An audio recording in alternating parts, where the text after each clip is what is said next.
ప్రతి అన్న అందరూ కూడా పార్లమెంటుకు పోయినట్టే. అందుకొరకే మిత్రులారా, ఇది ఒక ఆశయానికి, కేసీఆర్ గారి ఒక ఆశయానికి మరి రేవంత్ రెడ్డి గారి అహంకారానికి మధ్యలో జరుగుతున్న పోరాటం ఇది. ఈ యుద్ధం కేసీఆర్ గారి పాలన నిజం, రేవంత్ రెడ్డి నయవంచన, ఆ నయవంచనకు మధ్యలో జరుగుతున్న పోరాటం. నిజం గెలవాలి, అబద్ధం ఓడాలి.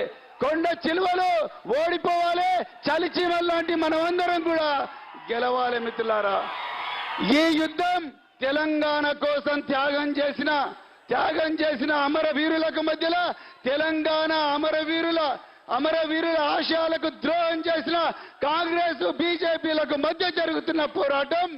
మనమందరం గెలవాలి మిత్రులారా, మనమందరం గెలవాలి. తెలంగాణ ప్రజలు గెలవాలి. ఆ తెలంగాణ ప్రజలను ప్రపంచ పట్టంలో నిలబెట్టిన కేసీఆర్ గారి మార్గదర్శనంలో మన సైన్యం గెలవాలి. గెలవాలా వద్దా? రెండు చేతులెత్తి చెప్పండి. గెలవాలా వద్దా? గెలవాలా వద్దా? గెలవాలా వద్దా?